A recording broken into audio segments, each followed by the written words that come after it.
पे जाने से पहले आपके साथ ये मैंने डिस्कस करना है कि लास्ट क्लास में आप लोगों को क्वेश्चंस मैंने भेजे थे। इसका ताल्लुक था असाइनमेंट ऑन पीपीसी से और उसके कुछ क्वेश्चंस थे कोई 8 से 9। ठीक है, वो भी मैं आपको बता रहा हूँ, स्क्रीन पर आपके सामने शेयर हो रहे हैं अब से।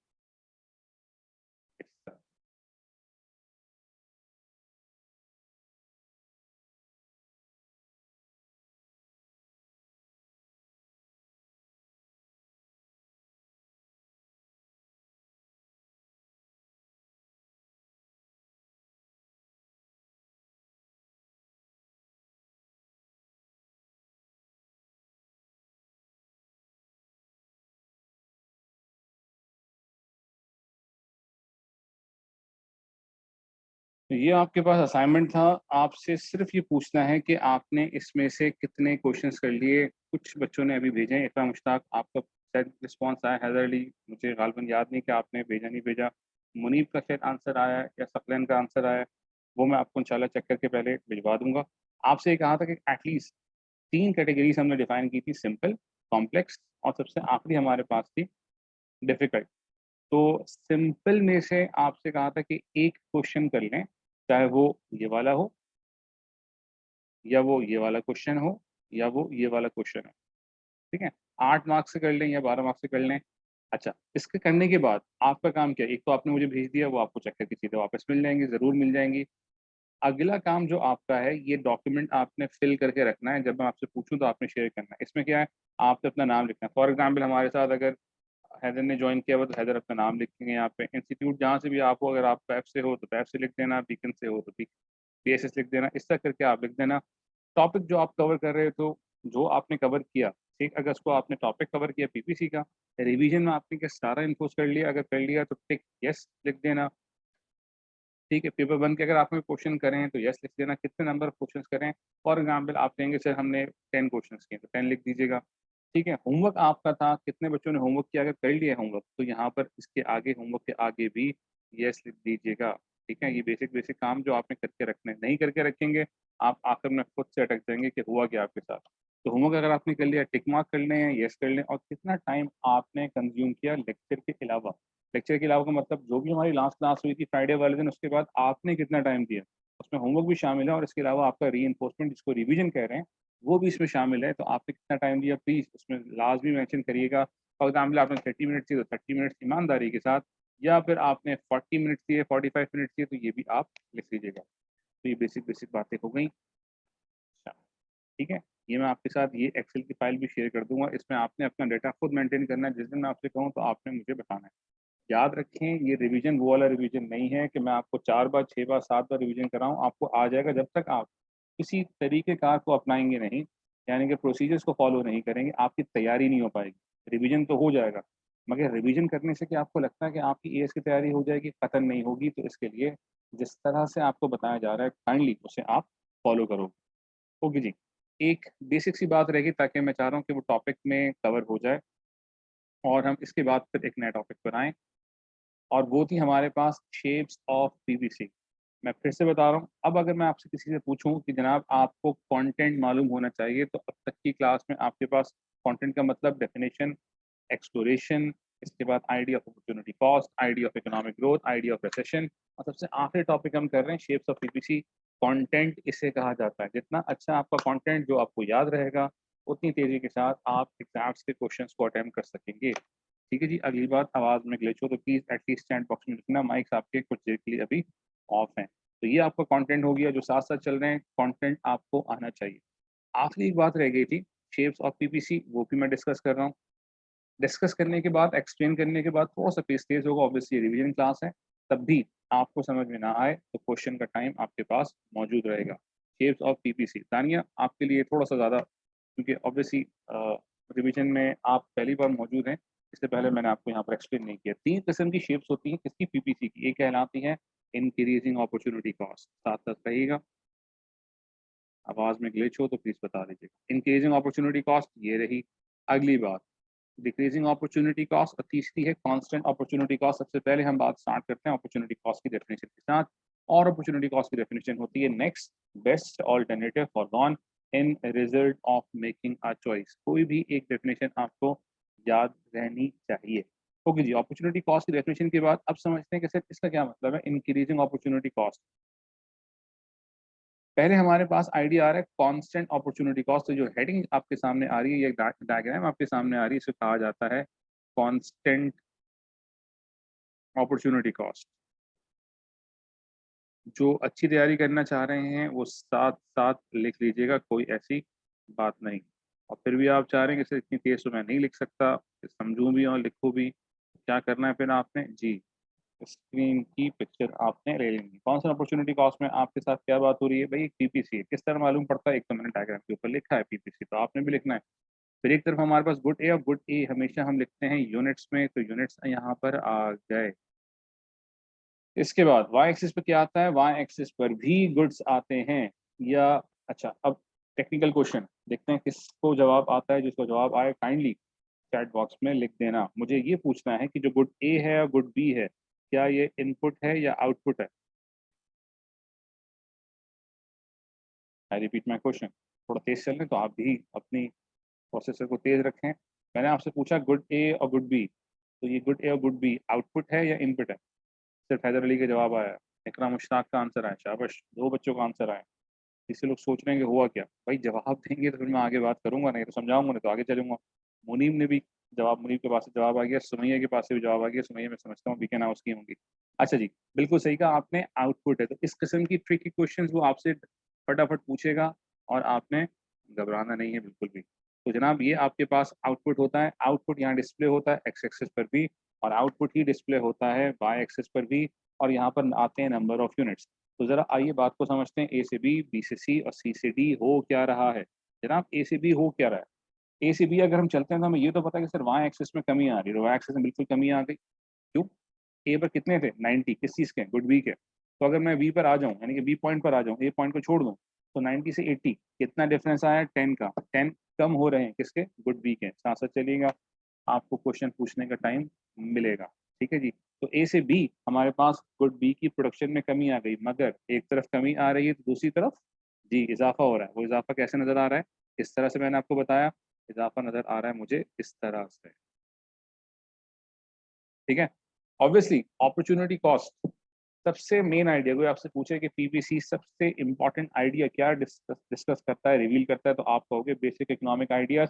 और बेसिक इकोनॉमिक आइडिया में भी अपॉर्चुनिटी कॉस्ट, फिर से बता रहा हूँ, अगर कोई आपसे पूछे सबसे बेस्ट आइडिया क्या है जो कि पीपीसी से हमें मिलता है, तो आप ये कहेंगे सर आपने इकोनॉमिक ग्रोथ की डायग्राम भी बताई, लिखने वाली बात है।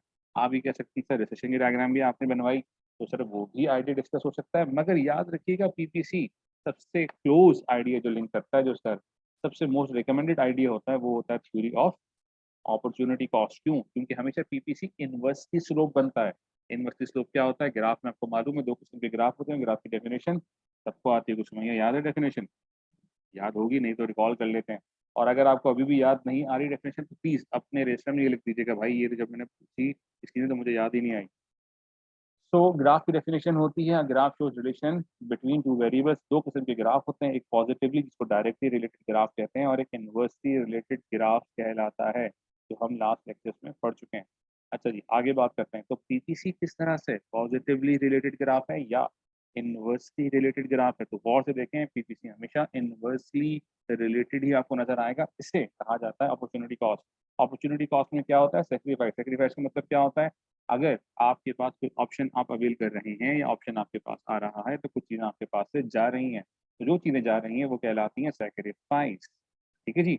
Next best alternative forgone in result of making a choice में जो चीज़ें जा रही हैं वो सेक्रीफाइस कहला रही हैं। तो ऑब्वियसली सबको मालूम कि सर गुड बी में सेक्रीफाइस हो रहा है, यानी कि गुड बी में कमी आ रही है, तो ये बात तो क्लियर हो गई, अपॉर्चुनिटी कॉस्ट भी वाई एक्सिस पर ही होगी। तेज मेरा तेज है, फिर भी आपके क्वेश्चन हो तो आप लिख लें, मैं अभी आपको क्वेश्चन पूछने की इजाज़त देता हूँ थोड़ी देर में। ठीक है जी। ये वो वाला पेस नहीं है जो मैं जिस तरह से पढ़ाता हूँ, सबको अंदाजा है। ए से बी, बी से सी की तरफ चलते हैं। जब बी से सी की तरफ हम आए, तो जनाब बी से सी की तरफ आने में फिर क्या हुआ, 80 से आ गई बात 70। और अगर हम सी से डी की तरफ भी चले जाएं तो बात फिर से आ रही है, और ये बात आ रही है 70 से 60, और इसमें भी हम 10 के डिफरेंस से कम हो रहे हैं। अच्छा जी, तो ये हुआ क्या, डिफरेंस कितना आया, 90 से 80, 10 का डिफरेंस आया। इसे हम कहते हैं डिफरेंस डेल्टा के निशान से शो करते हैं। 80 से 70 डिफरेंस कितना आया? जी जनाब। 70 से 60 डिफरेंस कितना आया? इसे हम शो कर रहे हैं डेल्टा के हिसाब से। तो क्योंकि ये डिफरेंस सेम था, इसकी वजह से ये नाम पड़ा कांस्टेंट। और ऑब्वियसली अपॉर्चुनिटी कॉस्ट कहाँ पर आ रही थी? गुड बी में आ रही थी, तो आप लिख सकते हैं constant opportunity cost in terms of good B. Your questions, if you have any questions up till now, raise your hand. किसी का कोई क्वेश्चन यहाँ पर? सैयद रजा, सैयद रजा जो भी हैं आप भाई, मैं आपसे आइडेंटिफाई नहीं कर पा रहा हूँ, फिर भी अगर आपका क्वेश्चन है तो प्लीज पूछ लीजिएगा। हैदर अली का क्वेश्चन है, ठीक है जी Haider Ali, your mic is on now, फिर आप बात कर सकते हैं और क्वेश्चन भी पूछ सकते हैं। Give me a second.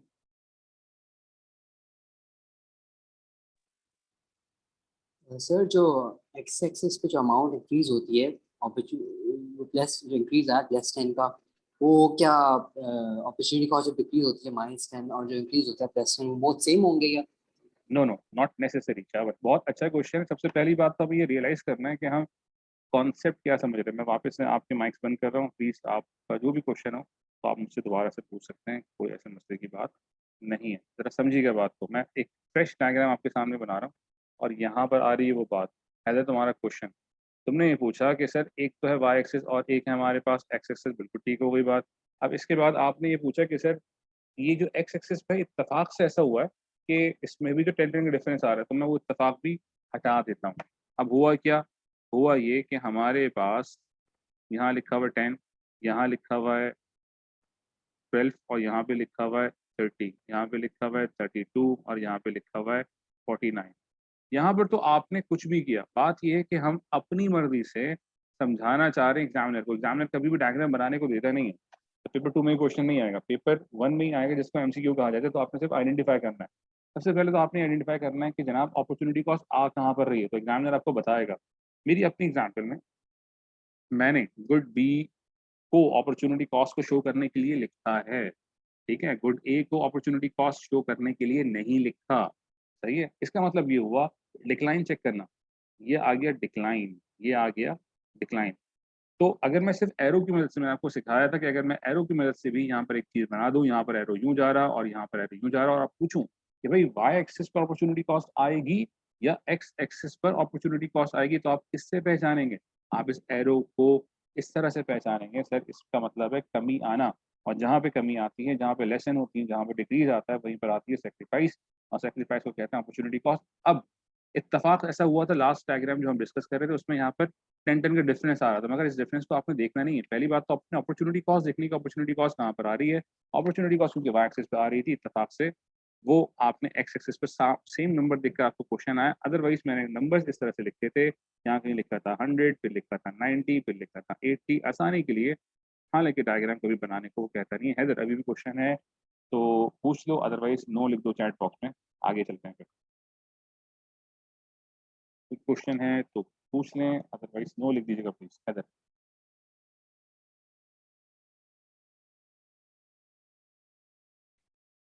Okay जी, तो आपने क्वेश्चन नहीं पूछा, किसी और को भी क्वेश्चन नहीं, तो एक चीज़ तो हमने डिस्कस कर ली, increasing opportunity, sorry constant opportunity cost. सीधी सीधी हमने लाइन बना दी और कांस्टेंट अपॉर्चुनिटी कॉस्ट हमने समझ लिया। इसके बाद इसको टिक कर लेते हैं भाई, कांस्टेंट तो हो गया। कांस्टेंट होने के बाद अब करेंगे, देखते हैं कौन सी डायग्राम अवेलेबल है। अच्छा जी, हमारे पास डायग्राम अवेलेबल है इंक्रीजिंग अपॉर्चुनिटी कॉस्ट। क्योंकि डायग्राम बनी बनाई आएगी, क्योंकि एमसीक्यूज में आती है, फिर भी कराना अभी ज़रूरी है, क्योंकि बाद में फिर वापस से मेहनत करनी पड़ती है। जब हम एमसीक्यूज करेंगे तो वहाँ पर मैं टाइम इन्वेस्ट नहीं करूँगा। अभी ये समझा रहा हूँ इसी वजह से। पीपीसी में आपने बात करी इंक्रीजिंग अपॉर्चुनिटी कॉस्ट, डायग्राम आप बना सकते हैं, हमेशा बनेगा पैराबोला। इसे कहते हैं कॉनकेव टू ओरिजिन, या इसे कहते हैं बोर्ड आउटपुट। और ये चीज़ें कहाँ पर थी जी? अगर आप में से कोई बच्चा पढ़ रहा है स्टैनले एस जे ग्रांट, तो इसमें आपको सबसे आखिर में पीपीसी के टॉपिक के आखिर में तीनों वर्ड्स मिल जाएंगे, पैराबोला, कॉनकेव टू ओरिजिन और बोर्ड आउटपुट। एग्जामिनर आपको इन अल्फाजों से तंग नहीं करता, मालूम होने चाहिए अगर ये लेना है तो। अभी ग्रेड आया A2 में, आराम से ग्रेड आ जाते हैं। एएस में बहुत मुश्किल होता है भाई, अभी भी बहुत मेहनत करनी है आप लोगों ने। ओके जी, फिर से थोड़ा सा पेस पकड़ते हैं। इसमें भी मैंने जानबूझकर अपनी एग्जाम्पल में गुड बी को ही अपॉर्चुनिटी कॉस्ट के लिए शो करना है। ये मेरी अपनी मर्जी है भाई, एग्जामिनर भी तो आपको अपनी मर्जी से डायग्राम देगा, आपका काम है आइडेंटिफाई करना, तो आप आइडेंटिफाई करें। तो गुड बी में आपने आइडेंटिफाई कर लिया कि सर एरो की मदद से हम समझ रहे हैं कि यहाँ पर गुड बी में अपॉर्चुनिटी कॉस्ट आ रही है। अब जरा देखिएगा, ए से बी 100 से 90, 10 का डिफरेंस आया, अपॉर्चुनिटी कॉस्ट कितनी की हुई, 10 की। बी से सी डिफरेंस कितने का आया, 20 के। 90 से 70 डिफरेंस कितने का आया, 20। इसके बाद सी से डी डिफरेंस कितने का आ रहा है, 30। और डी से ई डिफरेंस कितने का आ रहा है, 40 से 5, 35। तो यहाँ पर हमने बात करी increasing opportunity cost. Opportunity cost तो आ रही है वाई एक्सिस पर, मगर 10 से 20, 10 यूनिट की 10 बढ़ती जा रही है। अच्छा, बढ़ती रही, देखिए अपॉर्चुनिटी कॉस्ट तो ये रही, अपॉर्चुनिटी कॉस्ट तो ये रही, मगर क्योंकि इसमें इजाफा हो रहा है, नंबर्स बढ़ रहे हैं ना, तो यानी कि अपॉर्चुनिटी कॉस्ट बढ़ रही है, तो इसे हम कहते हैं इंक्रीजिंग अपॉर्चुनिटी कॉस्ट। और लाजमी इसकी शेप बनती है बोर्ड आउटपुट। तीनों नाम आपके सामने लिख दिए, concave to origin, board output. अगर आप डायग्राम को कॉपी करना चाह रहे हैं और आपके पास रजिस्टर में अभी भी काम नहीं है तो प्लीज़ कॉपी कर लीजिएगा, मगर फिर स्क्रीनशॉट ले लें, क्योंकि अभी लिखने की इजाज़त नहीं मिल सकती क्योंकि टाइम ज़्यादा लग जाएगा। तो प्लीज़ स्क्रीनशॉट ले लीजिएगा स्क्रीन पर जो आप लेते हैं, ठीक है जनाब। और क्वेश्चन अगर इसमें हो तो please raise your hand first, then I will answer your query. तेज तेज है दानिया, समझ में आ रही है?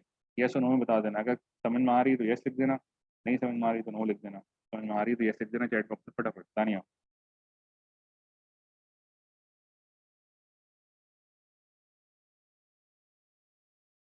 ठीक है भाई, जबरदस्त सही है। दादा मुझे लगता है कि ये शायद वीकेंड के हैं हमारे, एनी तो जनाब भाई ये तीनों बातें आपको याद दिला दी इंक्रीजिंग अपॉर्चुनिटी कॉस्ट के हवाले से। अब अगर आपको ये आइडिया समझ में आ गया तो सबसे आसान आइडिया फिर हमारे पास रह जाता है तीसरा आइडिया, और वो कहलाती है बात क्या, डिक्रीजिंग अपॉर्चुनिटी कॉस्ट। अगर मैं डायग्राम देख लूँ, ऑब्वियसली पुराना काम है, मगर फिर भी अगर आपके पास नहीं है या आपको रजिस्टर में नहीं मिला तो लिखिएगा ज़रूर, या पिक्चर ज़रूर लिखिएगा। सबसे आखिरी ऑप्शन आपके पास बचता है कि आपने इसकी पिक्चर ले लेनी है। अगर आपके पास काम है ही नहीं, कहीं से भी आपने पढ़ा हो, कुछ भी किया हो, आपके पास अगर काम नहीं है तो प्लीज़ पिक्चर ले लीजिएगा और इसको कंटेंट का पार्ट बना लें। मैं आपसे कभी भी कंटेंट पूछ सकता हूँ कि जनाब पीपीसी कंटेंट क्या है, तो पीपीसी कंटेंट यही रहते हैं जो सिलेबस में है या जो कि पास पेपर्स पे पूछे जाते हैं। ओके जी, कॉन्वेक्स टू ओरिजिन इसका नाम है, इसको कहते हैं हाइपरबोला, ये इसको कह सकते हैं रेक्टेंगुलर हाइपरबोला। तो मैं ये नाम भी लिख देता हूँ, काम आ जाएगा, रेक्टेंगुलर हाइपरबोला। ओके जी, तो रेक्टेंगुलर हाइपरबोला बनाने के बाद अब क्या हो रहा है, डिक्रीजिंग अपॉर्चुनिटी कॉस्ट को हम शो करेंगे किस तरह से, ए से बी आएगी। इसी एग्जांपल में भी हमारे पास गुड बी में ही अपॉर्चुनिटी कॉस्ट हमने जानबूझकर शो करी, भाई हमारी मर्जी। तो डिक्रीजिंग अपॉर्चुनिटी कॉस्ट में क्या हो रहा है, ए से बी 500 से 300, 200 का डिफरेंस आया, बी से सी 100 का डिफरेंस आया, और डी सी से डी अपॉर्चुनिटी कॉस्ट तो आ रही है वाई एक्सिस पे, मगर उसमें बतदरीज कमी आती जा रही है। 200 से 100 हो गया, अपॉर्चुनिटी कॉस्ट तो है, ये नहीं कह सकते अपॉर्चुनिटी कॉस्ट जीरो हो गई। तो आप कहेंगे 200 से 100 कम हो गई। पहले अपॉर्चुनिटी कॉस्ट 200 यूनिट्स की थी, अब अपॉर्चुनिटी कॉस्ट 100 यूनिट्स की है, और आगे अगर हम बढ़ते हैं तो बात होगी 50। इसका मतलब अपॉर्चुनिटी कॉस्ट मजीद कम हो गई। तो इसको पूरा अगर कहेंगे तो कहेंगे डिक्रीजिंग अपॉर्चुनिटी कॉस्ट। ठीक है जी, यहाँ तक किसी का कोई क्वेश्चन तो रेज योर हैंड, अदरवाइज हम फिर आगे चलते हैं, कुछ और बातें डिस्कस करनी है। आज की क्लास में थोड़ा सा टाइम मुख्तसर है, मगर फिर भी मैं काम दे दूंगा। फ्राइडे को मुझे वो काम चाहिए, आपकी मेहनत है। फ्राइडे को मैं आपसे एक्सेल की फाइल भी पूछूंगा कि किस में से कितना काम हुआ है। आप कम मेहनत करेंगे तो आप ऑब्वियसली सी तक ही पहुंचेंगे। अगर आपने पहले क्वेश्चन किया तब भी भर दीजिएगा, इसलिए काम हुआ है, हमने खाली रिव्यू कर लिया और काम नहीं किया हुआ, प्रैक्टिस नहीं करे तो फिर फिक्र की बात है। आपने प्रैक्टिस खुद से करनी है। टाइम अब कम रह गया, अक्टूबर की 13 को शायद एग्जाम है, 13 या 16 को, पेपर 2 आपका ऐसे ही है। हो सकता है मेरे ध्यान से डेट निकल रही हो, ऐसे ही शायद है। ठीक है, अक्टूबर में है, सही है, 15 से पहले पहले तक है, ये मुझे कुछ अंदाजा है, एग्जैक्ट डेट याद नहीं आ रही। एनी तो convex to origin, rectangular hyperbola, question आप में से किसी का नहीं आया तभी आप लोगों ने हाथ खड़े नहीं किए। अच्छा, वापस आते हैं, और अब मैं शेयर कर रहा हूँ आपके साथ जनाब अगेन ये डॉक्यूमेंट। ओके, तो पहली बात समझ लो भाई, पहली बात ये आई कि ये 3 क्वेश्चन मैंने समझा था। अब मैं मज़ीद 3 क्वेश्चंस के पॉइंटर्स बना रहा हूँ, आप चाहें तो साथ-साथ लिखते रहिएगा, ठीक है? और ग्रुप में ये मैं दोबारा से इमेज शेयर कर दूँगा। सिंपल क्वेश्चंस क्या थे? स्ट्रेट फॉर्म लेक्चर, ये कैटेगरी स्पेशली मैंने बनाई है आपको बनाने के लिए। सिंपल का मतलब स्ट्रेट फॉर्म लेक्चर, कि वहाँ से चीज़ें उठाएँ, वहाँ पर रख दें। लेक्चर्स के थ्रू आपको हेल्प मिल जाएगी। कॉम्प्लेक्स किसे हम कह रहे हैं? Involvement of more than one topic, एक टॉपिक से ज़्यादा अगर कोई और टॉपिक इन्वॉल्व हो रहे हैं तो इसे हम कहेंगे आगे से कॉम्प्लेक्स। और ये क्वेश्चन मैं बार-बार कराऊँगा तो आपको समझ में आ जाएगा कि चल क्या रहा है, ठीक है? कॉम्प्लेक्स में पहला क्वेश्चन आ रहा है, Explain what is meant by labor productivity and show how changes in labor productivity may affect an economy's production possibility curve. सबसे पहले होता है आइडेंटिफाई करना, आप चाहें तो उसके पॉइंटर्स लिख लीजिएगा। सबसे पहले आप प्रोडक्टिविटी को डिफाइन करेंगे, क्यों? क्योंकि आपको बताया गया था general pattern of writing an answer. General pattern of writing an answer क्या होता है, याद है किसी को? चलें भाई रिकॉल कर लेते हैं। नंबर 1 पे आता है क्या? इंट्रोडक्शन। नंबर 2 पे आता है क्या? एग्जाम्पल। एग्जाम्पल के अंदर क्या लिखवाया था? मेक डायग्राम्स वेयर रिक्वायर्ड, जहाँ जहाँ लगता है आपको कि डायग्राम्स बन सकती हैं, लाजमी डायग्राम आपने ड्रॉ करनी है। सबसे पहले क्या लिखवाया? डेफिनेशन, जिसको कहते हैं क्या? इंट्रोडक्शन। इंट्रोडक्शन का पहला स्टेप है, क्या लिख रहे हैं आप? General pattern of writing and answer. Answer को लिखने का एक अमूमी तरीका, 8 मार्क्स के लिए भी और 12 मार्क्स के लिए भी। तो general pattern of writing and answer में नंबर 1 पे आ गया इंट्रोडक्शन, नंबर 2 पे आ गया एग्जाम्पल, नंबर 3 पर आ गया एक्सप्लेनेशन। एक्सप्लेनेशन का मतलब जो आपने डायग्राम अगर ऊपर बनाई है तो उसी को आप इंटरप्रेट कर दें। डायग्राम को समझाना लफ्जों में, अल्फाजों में कहला सकता है इंटरप्रिटेशन। आगे चलते हैं। यहाँ तक तो कम से कम भी एग्जाम्पल के बाद एक्सप्लेनेशन आ जाती है और एक्सप्लेनेशन तक 8 मार्क्स का क्वेश्चन तो आंसर्ड हो जाता है। नॉर्मली हम आगे की जब बात बढ़ते हैं general pattern of writing and answer में, तो हमें नजर आता है एनालिसिस और इवैल्यूएशन। एनालिसिस का मतलब क्या बताया था? जी बिल्कुल ठीक है, एनालिसिस का मतलब होता है कंपैरिजन, कंपेयर करना। कंपेयर करना दो मुख्तलिफ बातों को या एक ही जैसी बातों को कंपेयर करना, ये कहलाता है कंपैरिजन, तो कहते हैं एनालिसिस। और सबसे आखिर में इवैल्यूएशन। इवैल्यूएशन में आप कंक्लूड कर रहे होते हैं जिस तरफ आपने बात को रखना है। अगर आपने पॉजिटिव वे में बात को ख़त्म करना है तो फिर आप उस तरफ लिखेंगे, या दूसरी तरफ आपने काउंटर आर्ग्यूमेंट पे बात को ख़त्म करना है तो आप वो भी कर सकते हैं। इसको कहते हैं इवैल्यूएशन। अच्छा जी, तो ये बात करने के बाद नवंबर 2003 क्वेश्चन नंबर 2 पार्ट ए, मैं आपसे एक्सपेक्ट ये करूंगा कि एटलीस्ट आप ये क्वेश्चन करके रखें। जितने ज़्यादा क्वेश्चन उतने ज़्यादा आपके अच्छे chances. November 2003 question number 2 part A, explain what is meant by labour productivity and show how changes in labour productivity में affect an economy's production possibility curve. तो ये क्वेश्चन आपके पास है, ग्रुप में मैं वापस से भेज देता हूँ और इसके आकर बनाते हैं पॉइंटर्स। स्क्रीन शेयर हो रही है, बोर्ड आपके सामने आपको नज़र आ रहा है और यहाँ पर हम कुछ करते हैं काम इसी हवाले से। ओके जी, तो मुझे फटाफट कौन बता सकता है प्रोडक्टिविटी किसे कहते हैं? और अगर आपको प्रोडक्टिविटी की डेफिनेशन अब तक नहीं याद तो भाई अब याद कर लें, कोई मसला नहीं। अभी एग्जाम्स में दिन हैं, तो जब तक एग्जाम्स में दिन बचेंगे आपके साथ मैं मेहनत करता रहूँगा, कोशिश करता रहूँगा। बाकी आपका काम है कि आप कितना टाइम देते हैं। ठीक है, प्रोडक्टिविटी का मतलब होता है आउटपुट ओवर इनपुट। हो सकता है किसी ने आंसर दिया हो, चैट में मुझे कुछ नज़र आ रहा है मगर मैं बिल्कुल बेहतरीन है आउटपुट ओवर इनपुट। और इसी तरह से एक तरह आपको ये भी याद होगा कि एफिशिएंसी भी हमने बड़ी आसानी से समझी थी जिंदगी भर के लिए। Highest ratio of output over input, highest लिखकर highest ratio of output over input. आपको नहीं याद आ रहा, कोई बात नहीं, आज भी आपके पास टाइम है। फटाफट पेन उठाएं, पेंसिल उठाएं और रजिस्टर में लिख लीजिएगा जहाँ पर आपने आज की डेट डाली है 11 अगस्त, और आज दूसरी क्लास है। तो अभी भी कुछ टाइम नहीं गुजरा है, आप आराम से तैयारी कर सकते हो। प्रोडक्टिविटी और एफिशिएंसी समझने के बाद ऑब्वियसली अब प्रोडक्टिविटी के आगे बॉक्स बना के सिखाया था, प्रोडक्टिविटी ऑफ एनी इनपुट। और फॉर एग्जाम्पल बॉक्स के अंदर आप लिख रहे हैं प्रोडक्टिविटी ऑफ लैंड, तो इनपुट के आगे भी लिख लीजिएगा।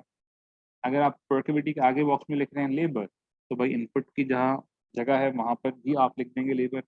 प्रोडक्टिविटी ऑफ कैपिटल अगर आप यहाँ लिखते हैं तो इनपुट के आगे भी आपने क्या लिखना है? Productivity of capital. इस तरह से आपको सिखाया था फॉर्मूले को इस्तेमाल करने का तरीका। ऑब्वियसली पीपीसी के हवाले से जब कंसर्न है तो आज क्या होगा? क्या हम शिफ्ट का कॉन्सेप्ट इस्तेमाल करेंगे या हम शिफ्ट के अंदर रहते हुए पिवटल शिफ्ट को दिखा सकते हैं? क्योंकि उसने क्या कहा, उसने कहा कि भाई लेबर की प्रोडक्टिविटी में चेंज आया। चेंज का मतलब दोनों तरफ होता है, बढ़ भी सकती है और कम भी हो सकती है। मैं कुछ बेसिक सी बातें आपके साथ शेयर कर रहा हूँ, फिर आप बताएंगे। ठीक है जी, ऐसा समझ गया मैं बात। तो जनाब आपने बना दिया पीपीसी। जब भी आप पीपीसी बनाते हैं आपका पीपीसी कर्व वाई एक्सिस और एक्स एक्सिस के साथ कनेक्ट होता है। ये बात आपने याद रखनी है। गुड ए लिख सकते हैं, सिंपल गुड बी लिख सकते हैं, इसके अलावा कंज्यूमर गुड्स कैपिटल गुड भी लिख सकते हैं। ओके जी, क्योंकि क्वेश्चन में आपके पास ये था कि लेबर की प्रोडक्टिविटी का क्या मतलब है, और and show how changes in labour productivity में affect an economic production possibility curve. तो आप इकोनॉमिक ग्रोथ वाली बात भी लिख सकते हैं, मगर इसमें आप पिवटल शिफ्ट भी इस्तेमाल कर सकते हैं, सही है। फॉर एग्जाम्पल अगर आपने कहा लेबर की प्रोडक्टिविटी है, तो लेबर बना रहे थे या लेबर इस्तेमाल हो रहे थे एग्रीकल्चर गुड्स को प्रोड्यूस करने में, लेबर इस्तेमाल हो रहा है, ठीक है जी। यहाँ आपने बात लिख दी। तो आप इस तरह से भी ड्रॉ कर सकते हैं, और जो इस बात को समझ चुका है वो लेबर की प्रोडक्टिविटी को कम करके भी दिखा सकता है, ठीक है। दोनों तरफ की बात लिख सकते हैं, एक तरफ करें तब भी बहुत है, तो पीपीसी को आपको डिफाइन करना है, और इस तरह से फैक्टर्स अफेक्टिंग इकोनॉमिक ग्रोथ से पॉइंट उठा सकते हैं। लास्ट क्लास में आपसे ये बात की थी, आइए ज़रा देखते हैं फैक्टर्स ऑफ प्रोडक्शन, और फैक्टर्स ऑफ प्रोडक्शन से लेकर इकोनॉमिक ग्रोथ को आप किस तरह से स्टैब्लिश करते हैं। एक तरफ आप लिखते हो क्वालिटी और एक तरफ लिखते हो क्वांटिटी। बस इसको समझाने के बाद मैं क्लास को रोकूंगा, क्योंकि कुछ बच्चों की क्लास है, और फिर हम फ्राइडे को इस क्वेश्चन के साथ वापस आएंगे। Land, labour, capital. आप अगर लैंड की क्वालिटी बढ़ा दें तब भी इकोनॉमिक ग्रोथ हो जाती है, क्वांटिटी बढ़ा दें तब भी हो जाती है। अगर हम बात करते हैं लेबर की क्वालिटी या लेबर की क्वांटिटी, अगर हम बात करते हैं कैपिटल की क्वांटिटी, कैपिटल क्वालिटी, इन सब की वजह से इकोनॉमी ग्रो कर जाती है, और फैक्टर्स अफेक्टिंग ग्रोथ आखिरी क्लास में लिखवाया था। तो आपके पास क्या क्या आ गया मटेरियल, आपके पास इंट्रो आ गया जिसको डेफिनेशन कहते हैं, आपके पास एग्जाम्पल आ गई, डायग्राम भी आप बना सकते हैं, और इसी डायग्राम को एक्सप्लेन भी कर सकते हैं। आपके पास कुल मिला के टाइम होता है 20 मिनट्स, या बहुत हुआ तो 25 मिनट, इससे ज़्यादा टाइम मत लीजिएगा, मसला हो जाएगा जनाब। तो 8 मार्क्स के क्वेश्चन के लिए आप कितना टाइम लेते हो, 20 से 25 मिनट। ठीक है जी, आज की क्लास यहीं तक रखते हैं। इस क्वेश्चन के साथ मैं एक क्वेश्चन दोबारा शेयर कर रहा हूँ, इंशाल्लाह फ्राइडे वाली क्लास में थोड़ा सा टाइम खींच देंगे, ठीक है।